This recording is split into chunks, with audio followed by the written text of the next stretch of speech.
Welcome back to our studios here in Lahore. I'm Hamza Amjad.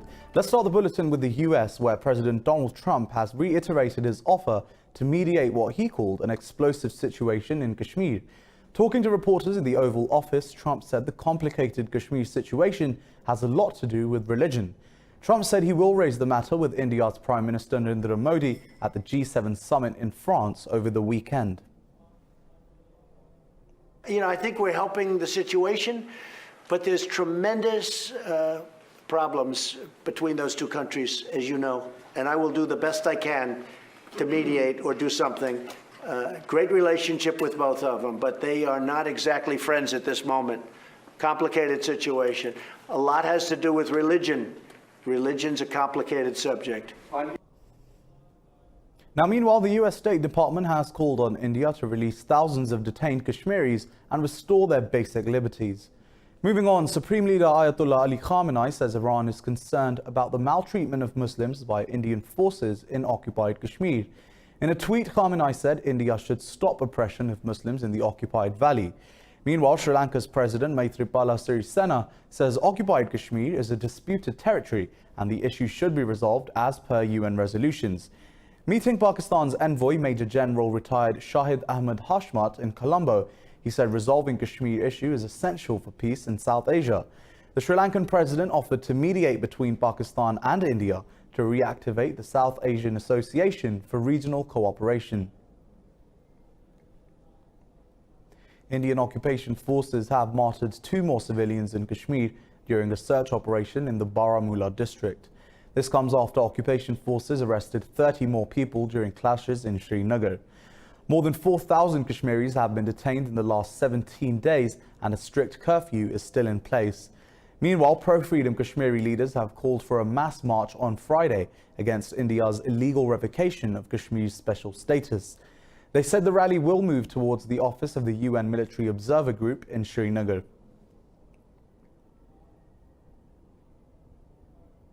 Pakistan's Foreign Minister Shah Mahmood Qureshi has apprised his Danish, Norwegian and Swedish counterparts of the situation in occupied Kashmir.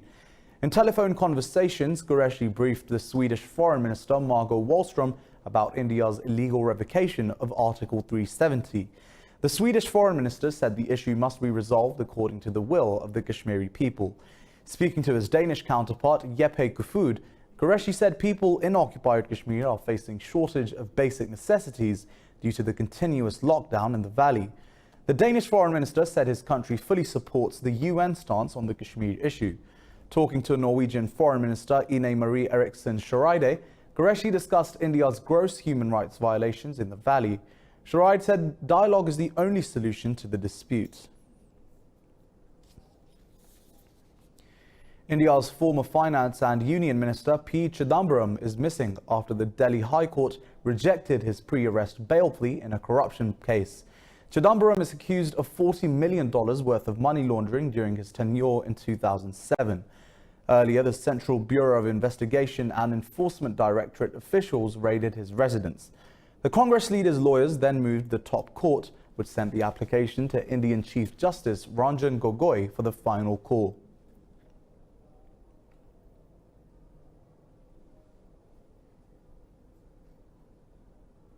The 9th round of Afghan peace talks between the US and Taliban are set to resume in Doha over the weekend. US Special Envoy Zalmay Khalilzad said he will try to finalize an agreement on the remaining issues.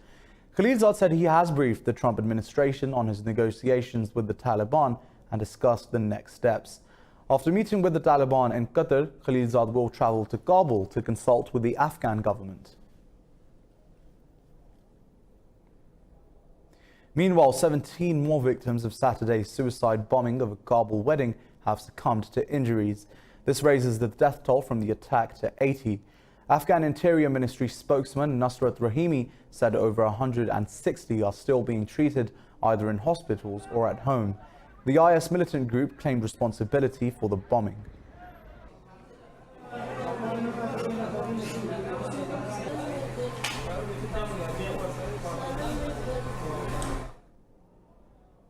Australia has agreed to join a US-led military coalition aimed at protecting oil tankers and cargo shipping in the Strait of Hormuz. Prime Minister Scott Morrison said Canberra will send troops a plane and a warship to the Persian Gulf. Australia will send a surveillance plane for 1 month before the end of 2019. An Australian frigate will also be deployed in January 2020 for 6 months. Morrison says the time-limited contribution is in Australia's national and economic interests. This destabilising behaviour is a threat to Australian interests in the region, particularly our enduring interest in the security of global sea lanes of communication. 15 to 16% of crude oil and 25 to 30% of refined oil destined for Australia transits through the Straits of Hormuz. So it is a potential threat to our economy.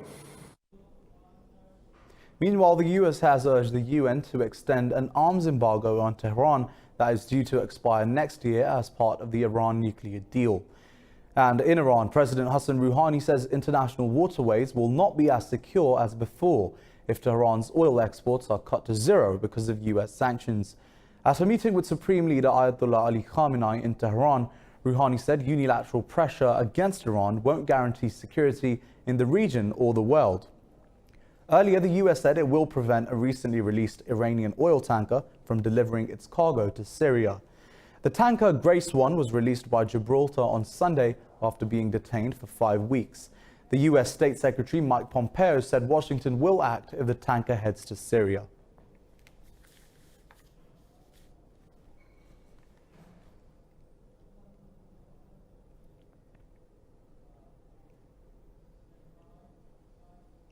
In Sudan, an 11-member sovereign council has taken oath and is set to rule the country for a 3-year transition period. The outgoing head of the military council, General Abdel Fattah al-Burhan, is the leader of the newly formed government. The new governing body replaces the ruling Transitional Military Council that took charge after months of deadly protests brought down longtime ruler Omar al-Bashir in April. A power-sharing agreement was signed between the military and civilian protest movement leaders last week, paving the way for the transitional government. With the swearing in of the new council, it's the first time Sudan is not under full military rule since Bashir's coup d'etat in 1989. Yemen's Houthi rebels claim they have shot down a US drone southeast of the capital, Sana'a. The group's Al Masirah TV said the MQ-9 drone was brought down in a Houthi-controlled part of the Damar Governorate. In a statement, the US military's Central Command said it was aware of the reports but declined to give further information. Meanwhile, UN Special Envoy Martin Griffiths has warned Yemen is in danger of fragmenting. The fragmentation of Yemen is becoming a stronger and more pressing threat. And this, of course, makes our efforts in the Yemeni peace process more urgent than ever. And there is no time to lose.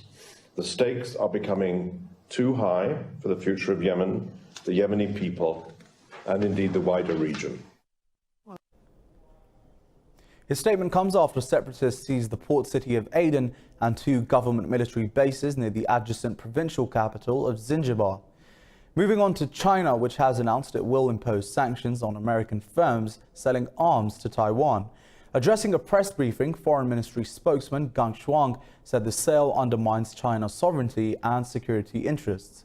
The US State Department has formally approved a major $8 billion F-16 fighter jet deal with Taiwan.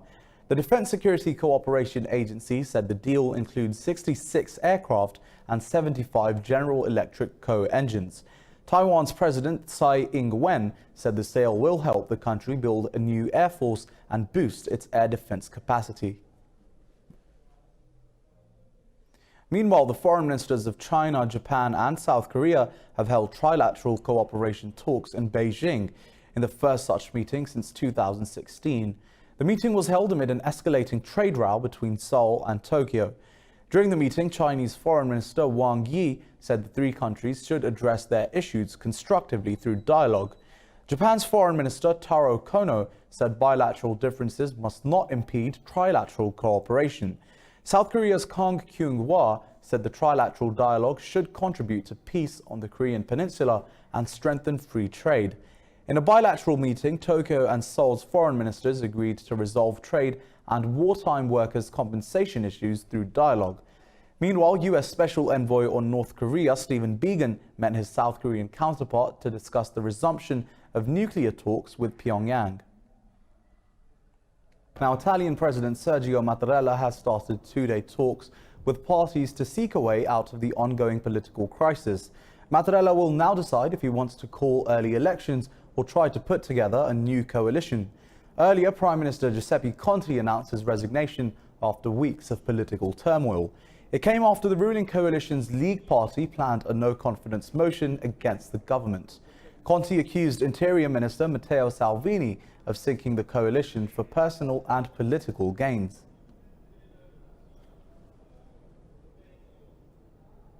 Britain's Prime Minister Boris Johnson has asked the European Union to scrap the Irish border backstop provision of the Brexit agreement. Responding to Johnson, European Council President Donald Tusk says he has given no realistic alternatives to the Irish backstop. Indus News has this report. In a letter to the European Council President Donald Tusk, the British Prime Minister called the backstop plan undemocratic. Tusk has accused Prime Minister Johnson of pushing towards border checks in Ireland after Brexit. He says those against the backstop in fact support re-establishing a border. We also note that the letter does not provide a legal operational solution to prevent the return of a hard border on the island of Ireland. It does not set out what any alternative arrangements could be, and in fact it recognises that there is no guarantee that such arrangements will be in place by the end of the transitional period. German Chancellor Angela Merkel says the EU will think about the practical solution of post-Brexit border between Northern Ireland and the Republic of Ireland. Merkel said renegotiating the withdrawal agreement will not be required.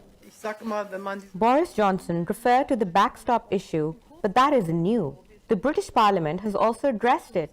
The moment we have a practical arrangement on how to preserve the Good Friday Agreement and at the same time define the borders of the internal market, we would not need the backstop anymore. Earlier, Irish Prime Minister Leo Varadkar said the backstop provision cannot be changed. As time goes on, yes, no deal becomes more likely. While former Vatican Treasurer Cardinal George Pell has lost a legal appeal against his sex abuse convictions in Australia. Pell, the highest-ranking Catholic to be convicted of child sex offences, will remain in prison for at least another 3 years. Pell was sentenced in March to 6 years in jail after being found guilty on 5 charges of abusing 2 boys. Pell appealed his conviction to Victoria's Court of Appeal on 3 grounds. He argued that the jury's verdict was unreasonable. His appeal was dismissed by a panel of 3 judges in Victoria's Court of Appeal. By a majority of 2 to 1, the Court of Appeal has dismissed Cardinal George Pell's appeal against his conviction for the commission of sexual offences.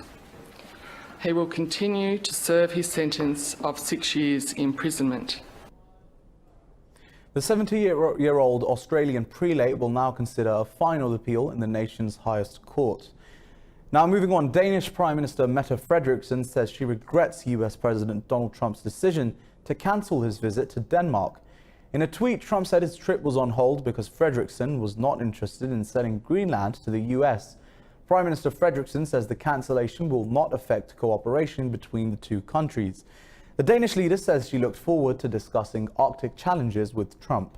She says developments in the region call for stronger cooperation between Denmark, Greenland and the US.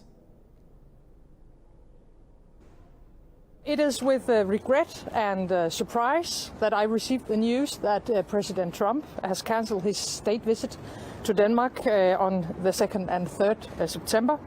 I had been looking forward to the visit. Our preparations were well underway. It was an opportunity, I think, to celebrate Denmark's close relationship to US. Well, Moscow has announced its support for Caracas in its fight against foreign attempts to influence Venezuelan domestic policy. Foreign Minister Sergei Lavrov says Russia stands in full solidarity with Venezuela in thwarting foreign pressure and blackmail. In a meeting with Venezuela's Vice President Delcy Rodriguez, Lavrov said both countries independently choose the path of development. Vice President Rodriguez says Venezuela is fighting for freedom on a global level. The 2 leaders exchanged views on bilateral issues and the implementation of joint development projects. Last week, Russia and Venezuela signed an agreement on warships to each other's ports. Earlier this year, Venezuela was rocked by political unrest after President Nicolas Maduro was sworn in for a second term.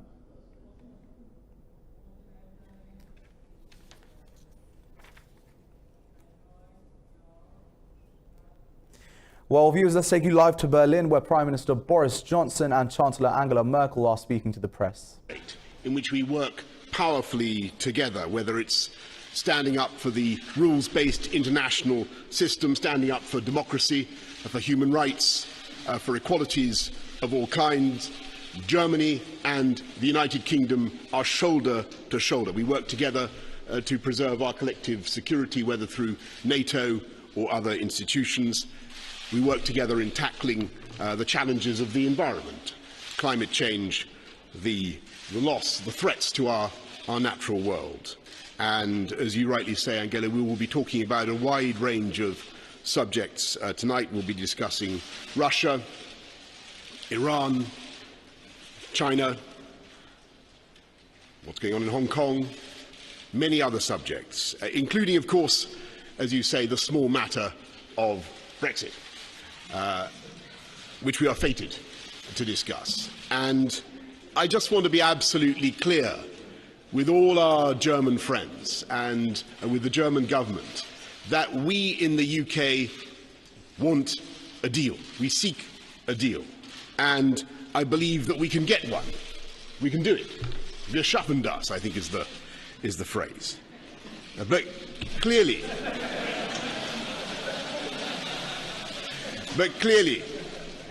we cannot accept the current withdrawal agreement, arrangements that either divide the UK or lock us into the regulatory and trading arrangements of the EU, the legal order of the EU, without the UK having any say on those matters. So we do need that backstop removed. But if we can do that, then I'm absolutely certain that we can move forward together.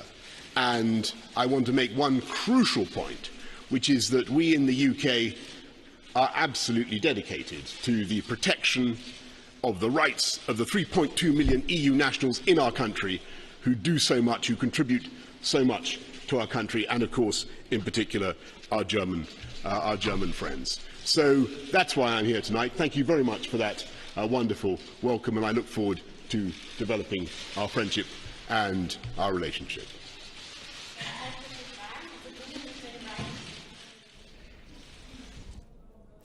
Well, that was Boris Johnson speaking to the press. UK and Germany, of course, he said, will be standing shoulder to shoulder together against climate change.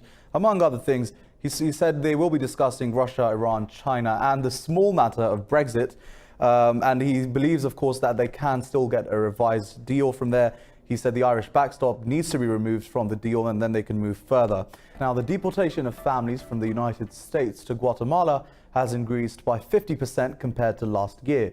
The Immigration and Customs Enforcement Agency says it has deported nearly 49,000 Guatemalans so far. More in this report.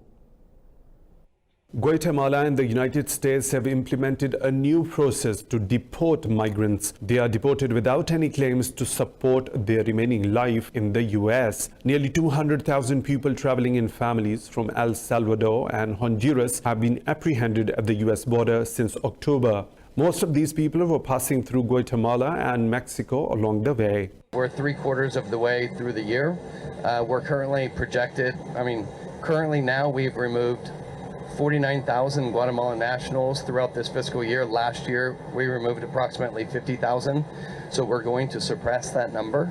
More than 1,500 members of family units this year. Timothy S. Robbins, Acting Executive Associate Director for the U.S. Immigration and Customs Enforcement, said the number has increased fivefold. What we are doing is working very closely with the government of Guatemala to make sure that we limit the time in custody for family units. And what we're trying to do is truly protect those children that are on that perilous trek from Guatemala to the United States. Immigration and Customs Enforcement sends about 9 flights per week to Guatemala to deport migrants. 5 European Union states have agreed to take in scores of migrants who were stranded for weeks on board a crowded rescue ship. The consensus has ended a prolonged standoff with Rome over their fate. Spain, France, Germany, Luxembourg and Portugal have agreed to allow all migrants to enter. Around 100 migrants, mostly African, were picked up in the Mediterranean in early August. They have been forced to remain on a Spanish-registered vessel after the Italian government refused it to dock. Italy's far-right Interior Minister Matteo Salvini has taken a tough line on the migrants' entry. The EU states have been at loggerheads over migration since a spike in Mediterranean arrivals in 2015. A displaced Syrian teacher gives classes at an internally displaced persons camp in Idlib. Conditions at the school after arriving in Atme, a camp for the IDPs, were never ideal for the students. This report has more. An outdoor school under the olive trees was set up by Muhammad, a teacher who was seeking refuge in a camp. The idea was to teach children who have limited access to education due to war. The flare-up in attacks has taken away even the option of a makeshift school in mosque and other buildings.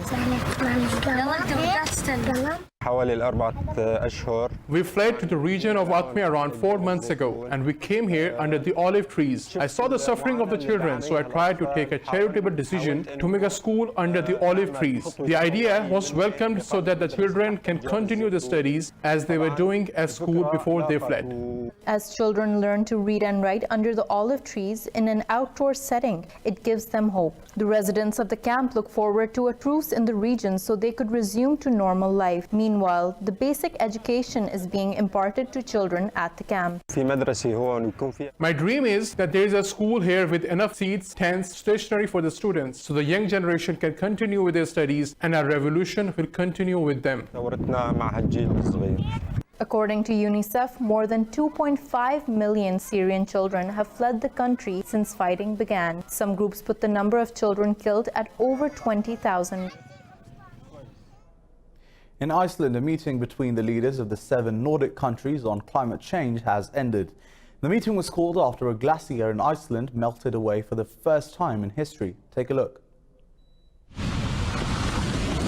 The Öxarárjökull had existed for 700 years before it melted away just a few days ago. Environmentalists laid a commemorative plaque on the site of the glacier on Sunday that had been declared dead. The ceremony was a warning to the world about the dangers of global warming. The Nordic region's leaders signed a joint declaration to promote the UN Sustainable Development Goals under the 2015 Paris Climate Accord. Iceland's Prime Minister Katrín Jakobsdóttir said the declaration puts the region on a path to becoming the most sustainable in the world. And I'm very happy to say that this morning we endorsed a new vision for the Nordic cooperation that prioritizes the areas that are central in our cooperation, not least on climate change. The signing comes as the unity of the international community on global warming has been shattered by political changes in some countries, including the United States. Leaders of the business community also attended the informal meeting in Iceland's capital, Reykjavik. It shows that the Nordic companies are at the very cutting edge when it comes to innovation and sustainability, and that's important for the region and for the world. I think initiatives like this are vital for reaching the goals in the Sustainable Development Goals. European cities have suffered through record-breaking heat waves this summer, with several countries from Britain to Germany and France seeing new temperature highs.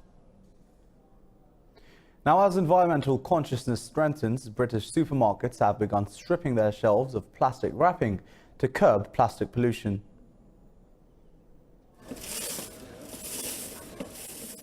Would you bring your own packaging to the supermarket? That's what customers are doing at this Waitrose store in Oxford in a trial to cut plastic use. Shoppers can also pay a deposit to borrow packaging if they don't have their own. It's a bid to cut down on the estimated 800,000 tonnes of single-use plastic used by UK supermarkets every year. And so far, it's proving popular. If you could get everything that theoretically could be taken out without risking, health and safety or whatever, then it should be done.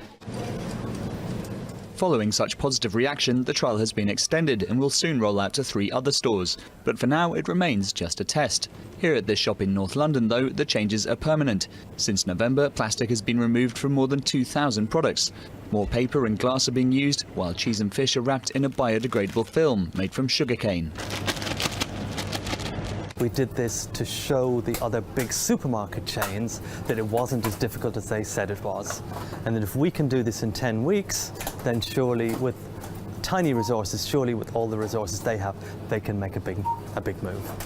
For environmental groups, such moves are steps in the right direction, but so far only half of the UK's top 10 supermarket chains have announced targets for plastic reduction. We can't leave it up to the whims of well-meaning supermarkets to fix this problem. All the supermarkets need to move, and they need to move ambitiously and quickly. And that's why we're calling on the government to set legally binding targets for how much plastic we make and use in this country. The UK government aims to eliminate avoidable plastic waste by 2042. But with an estimated 8 million tonnes of plastic polluting the oceans every year, environmentalists say that more should be done and sooner. Well, forest fires in the Amazon have surged in the first 8 months of 2019. Nearly 73,000 fires were recorded between January and August, compared to under 40,000 last year. This is the highest number of fires in the Amazon rainforest since 2013 and follows 2 years of decline.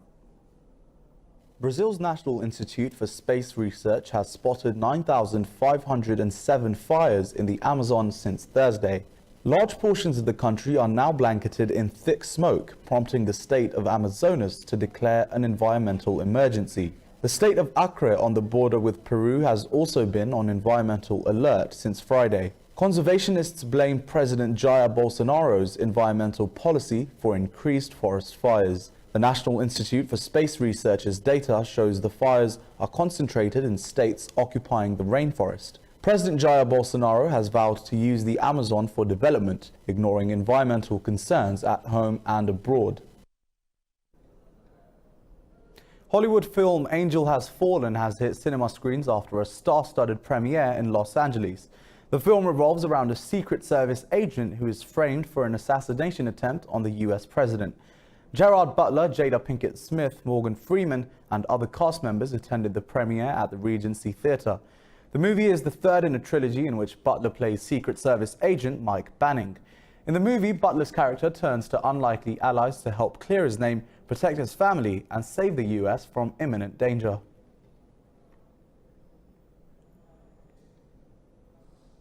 Now, an exhibition of art inspired by iconic pop star Michael Jackson has opened in Finland's capital city of Helsinki. Let's take a look.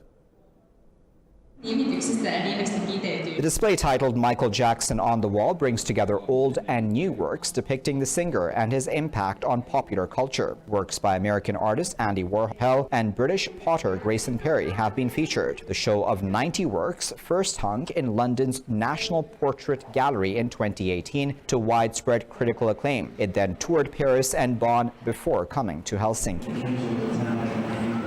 This exhibition and these artists are not celebrating Michael Jackson, but kind of analyzing his meaning in our culture through their works. So sometimes I feel when I look at their works that they are talking more about us and our society than Michael Jackson. Many of the Jackson-inspired works veer between the gaudy and the grotesque. This includes an oversized golden statue of the megastar with his pet chimpanzee, Bubbles, by Paul McCarthy.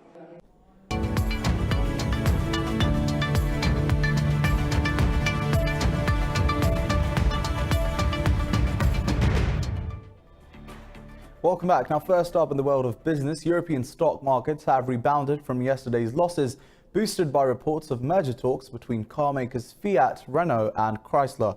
But Asian bourses have closed mixed as investors await indications of economic stimulus from the US Federal Reserve later this week. The CAC in Paris gained more than 1% in early trading, driven by rising automotive shares. The FTSE 100 and DAX indices also up more than 0.5%. London, Paris and Frankfurt were also fueled by oil majors, whose share prices rose on a higher than expected fall in US inventories. Earlier, Asia's major indices were either flat or in negative territory as Wall Street fears of a US recession crossed the Pacific. US stock markets surged after getting strong second quarter results from retailers. Retailing giants Target Corporation and Lowe's have lifted investors' sentiments.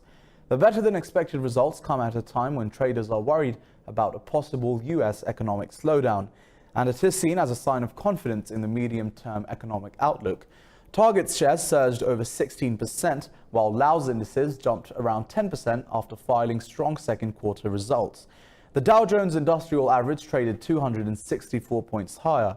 The S&P 500 gained 0.9%, while the Nasdaq Composite climbed 1.1%.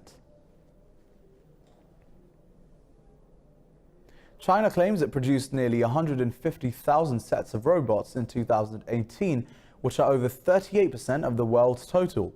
This was announced by the Ministry of Industry and IT at the 2019 World Robot Conference in Beijing. More in this report.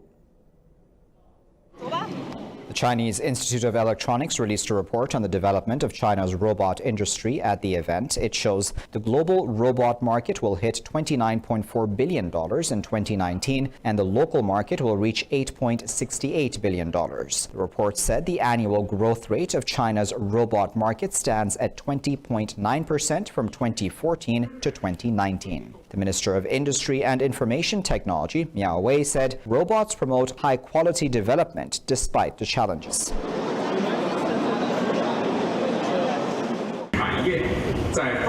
The development of the robotics industry faces many problems and challenges. Core technologies need to be further improved. Scenarios and areas of their application need to be broadened. Laws and regulations to prevent and control their risks need to be perfected. This year's conference attracted 180 research institutions and robotics companies from around the world.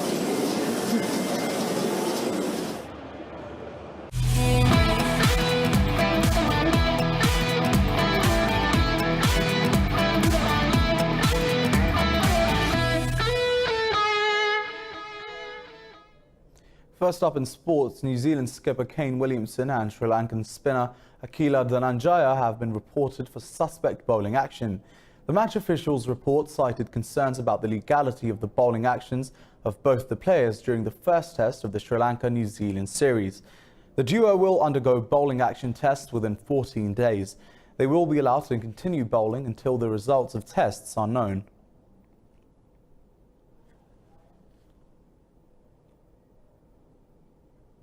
In football, US Major League Soccer has awarded an expansion franchise to the city of St. Louis.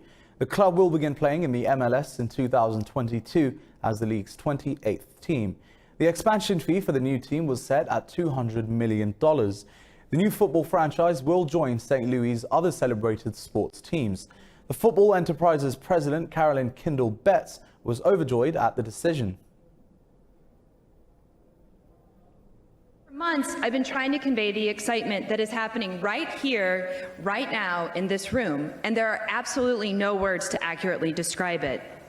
It was this excitement and support from the fans in this room and throughout the region that inspired the ownership group to come together to pursue this endeavor, but it also kept us motivated and focused. A fresh wave of racism on and off the field has sparked outrage across the global footballing community. Manchester United's French midfielder Paul Pogba became the most recent victim of racist abuse after missing a decisive penalty on Monday. Pogba won a late penalty against the Wolves, but his kick was saved by goalkeeper Rui Patricio. The match ended in a 1-1 draw, which cost United the top spot in the Premier League standings. An onslaught of racial abuse against Pogba followed on Twitter. Players Marcus Rashford and Harry Maguire have asked social media platforms to verify user accounts to stop supporting abusing players anonymously. In a statement, Manchester United said it will work to identify the fans involved and take the strongest course of action available to it.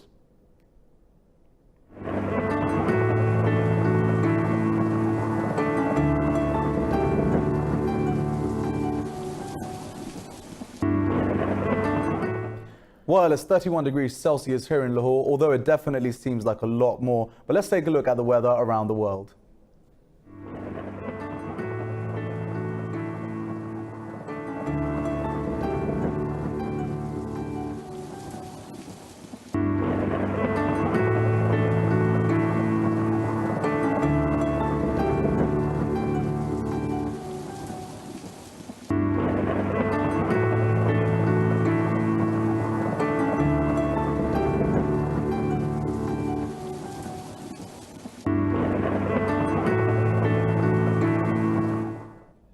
Well, that was all I have from the news bulletin at the moment, but do stay tuned to Indus News. I'll be back in just a few minutes with the news headlines. And as always, thanks for watching.